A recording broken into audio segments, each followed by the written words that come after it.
Hey guys, we're here at All Breed Rescue and Training with Lauren, the director here.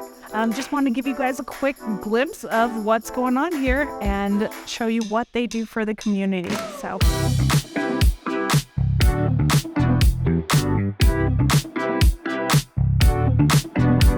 thank you so much for letting us do this here today. Let's start off by getting to know you. Well, I have been with the organization since 1997.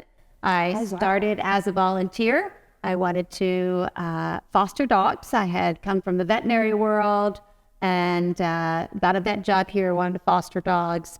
Reached out to two organizations at the time, and this organization reached back, and that was in March of 1997. Oh, wow. And then by October of 1997, they asked if I would, there was only 5 foster homes. We're very, very small, did all of our meetings in a little basement during that time. And they asked if I would kind of take over the foster department as a volunteer. And so I did, and I grew us from 5 fosters to 20 in about a year, by the following March. And then our founder, Kat Percival, was having some health issues, and her doctor told her she had to move to a more humid climate. And so she asked me if I would take over as executive director. And so I took over as executive director in August of 1998. And then I was also doing dog training with a for-profit business, and by the end of 2004, it made more sense because we were really providing so much training to the community to just roll that training into the nonprofit, and we rebranded ourselves as All Breed Rescue and Training in January of 2005. So it's a combination of the two businesses, because I know the original started in 94. So you were there from like startup phase. Pretty close. Our actual name is Colorado Springs All Breed Rescue. And then the DBA is All Breed Rescue and Training. So Kat founded in 1994. We got our 501c3 in 95, and then I jumped on about 18 months later. Oh, wow. Oh, goodness. That's a good tenure. Yes. Yes. So talk to us a little bit more about the business itself. Where, I know you said it started off as a rescue. What did that look like in the beginning? Well, in the beginning, it was set up to rescue shelter dogs, and that is still our mission, 100%. On the rescue side of things, we focus on shelter dogs. Primarily, when Kat envisioned the organization, she really focused on small dogs. But when I came on, I was wanting to specifically help pitty and pitty mixes. So that small dog thing kind of went out the window at that point, and we started taking dogs of all sizes. But really, the shelter back then was very, very different than it is today. Yep.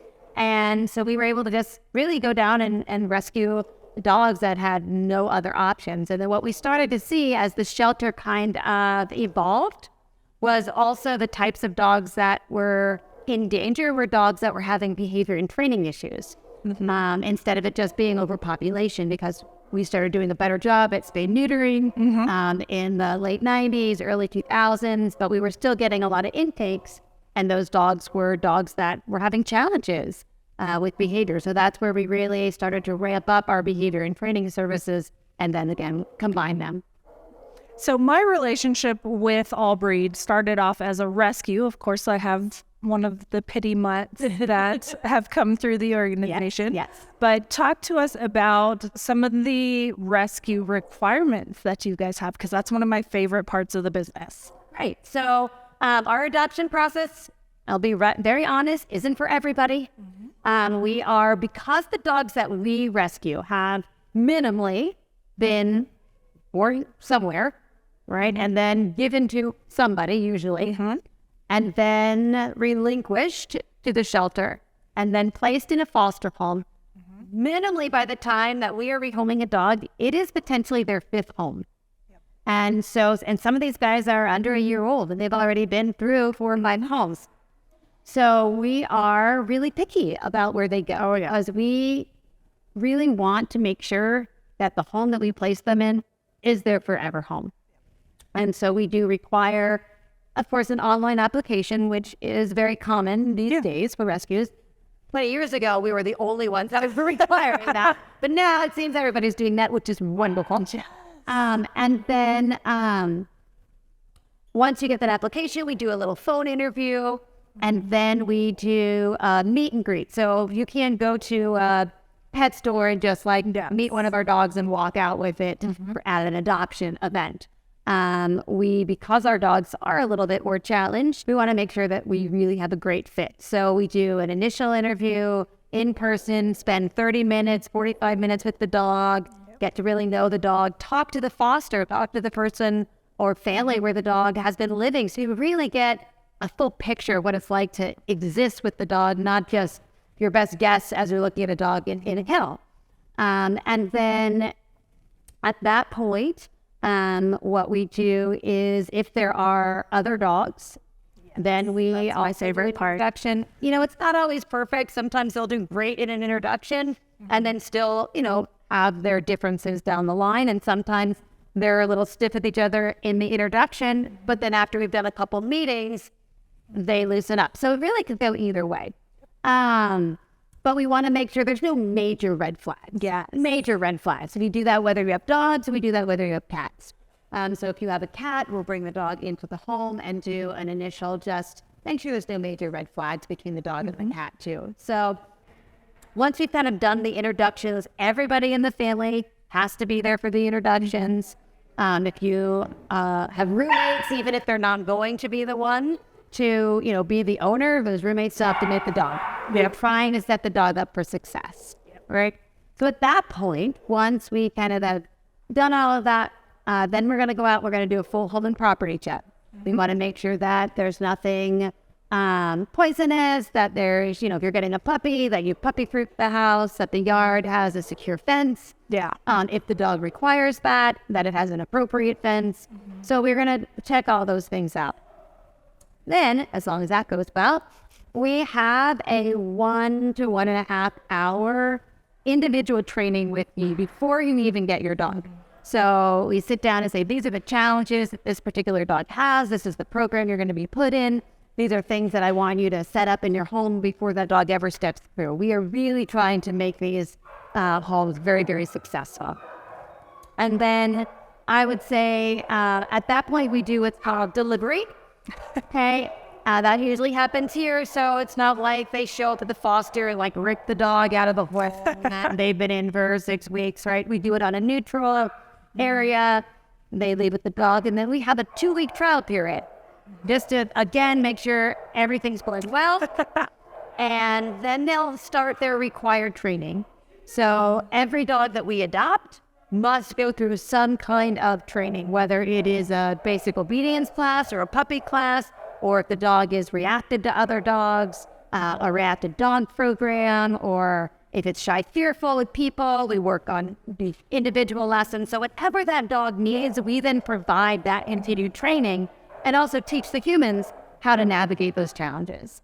That was one of my favorite things when adopting with you guys, because it comes from a direction where we're not training the dogs, we're training the humans, which is huge for me because the dogs don't really know any better. Right. They're just being dogs. Dogs are dogs. Exactly. So I love that part of your program. So what are some of the challenges that you guys face in a business like this? I mean, our biggest challenges are, of course, going to always be the same as any nonprofit. Of course, funding is always the biggest challenge. Yeah. How are we going to make it hit our budget? How are we going to get vet bills funded? All of those things definitely are our biggest challenge. Additionally, finding foster homes. I would say we could, if we had more foster homes, we could double the amount of dogs that we save. We get requests from shelters all over the state. And again, to be clear, we only focus on shelter dogs right here in our state. We do not transport dogs in from other states. And that does make us very unique. We feel like there are plenty of dogs right here. Yes. Right here in our community that need our help. Yep. And those dogs are still getting underserved. We don't need to go out to other states and bring them in. And we could easily double the amount of dogs we save if we had foster homes. So besides the funding for those dogs, we would still need to be able to pay for all of the things that those dogs require, toys and food and vet care and behavior modification. And a lot of our dogs are on behavior medication as well to help them adjust better. Oh, yeah. Yeah, that's definitely a big one. Those are our big challenges when it comes to the rescue side of things. On the training side of things, I think our biggest challenge is just getting the word out to the community that we offer training for everybody in the community. You don't have to have had adopted from us to take advantage of all of our training services. And you guys have a number of different training options. Can you talk a little bit more about some of the programs that you have? Because I've seen from service dog training to agility training all the way down to the puppy level. So can you talk a little bit about those? Yeah, so on the training side of things, we start puppy class, right? Like right away, we want to get these puppies in there, get them socialized, because that will really prevent those behavior challenges later in life. So to me, it's like the most important thing that we do. And these puppies need to be under 16 weeks of age when they start, because puppies have a critical socialization period in their brains, and that ends at 20 weeks. So if we can get them to be stable under all these things, we can prevent so many more behavior problems that they might get later in life. So to me, that is kind of like the foundation.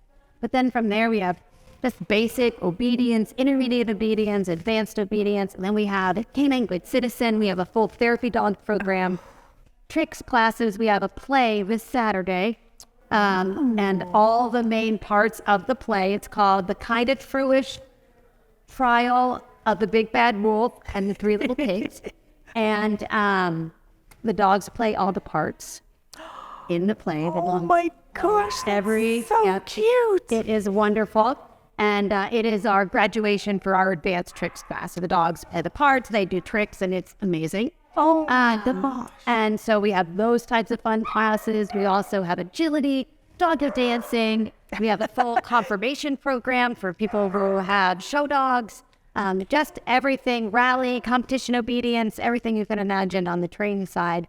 And then on the behavior side of things, we work with people who are having behavior issues. So if your dog is barking, lunging, growling at the end of the leash when they see another dog, or they're suffering from separation anxiety, or they're, afraid when people come over to the house, those are all things that we can address and make great progress. Oh, that's so awesome. I love those. And I'm sure the doggy dancing class. Oh, yeah, doggy dancing class. So much fun. It's amazing. Oh, my gosh. It's the best. Okay, so we've talked about the rescue side. We've talked about the training. As a community, how do you feel like we could best help your organization? I would say, if you have any ability to foster, step up and foster. We want to save more dogs, right? I mean, bottom line is we want to save more dogs. So if you've got that opportunity that you have a home in which you can foster, and it's great for people who don't want to commit to having another full-time dog, because we pay all the expenses on that dog. We just need your time and your love is really what we need the most for fostering. So if you have a situation where you can make foster work, you don't want to commit to having a second dog, or you're military and you're only going to be here for a year, so you can't adopt because then you're going to go overseas. Fostering is a great way for you to still have a companion and save lives. So I'm just going to hit that again. Foster.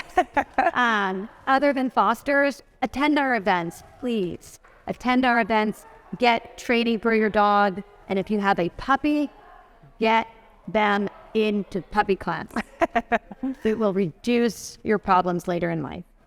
So how can they get a hold of you guys here at All Breed? Where are you guys located? Let's talk a little bit about that. So we're really in the center of the city, right off the Fillmore. I-25 in Fillmore. We're just 1 mile east of the I-25 Fillmore exit. We are snuggled back kind of behind the Dutch bakery, behind Huziger's, so you can always get a little yummy pastry. And the best way to really get to know about our organization is going to be through our socials and our website. So for the website, that's going to be haveanicedog.org. They have a couple of different social pages. So which one is your most active? Probably Facebook is our most. Okay. Instagram would be our second. And that's going to be All Breed Rescue and Training, the full length. So our Facebook is Have a Nice Dog, and then our Instagram is at ABRT Colorado. That's right. Okay. I love this organization, so I was happy to be a part of this, promoting you guys and trying to get more exposure out there. Yeah, definitely. We appreciate it so much. All right, guys, that's Bringing Back the Block, and I hope to see you guys on the next one.